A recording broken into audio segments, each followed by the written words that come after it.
अस्सलामु अलैकुम शाम वक्त ये मानि माज बत लोग शेरन तो अथ तल गम क्या फोड़ तो मे सोच कि यमन बनावो खास लकुट मकुट कशर घरकुली पिज़्ज़ा तो ये मे यह बनो तो वारिया मज़ लोग वाड़ मज लड़ कुलिस बोड़ हूँ बड़ लड़ खोदमुत यह चोट मे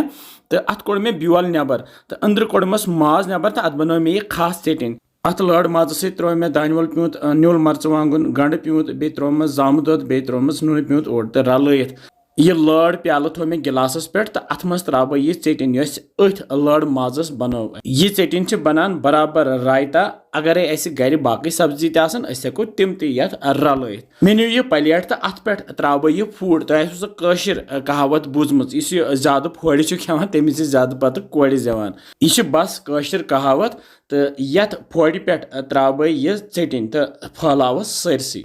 गर वांगन तो रुवांगन सुन तो वांगन प्यूत हुरियोमुत बे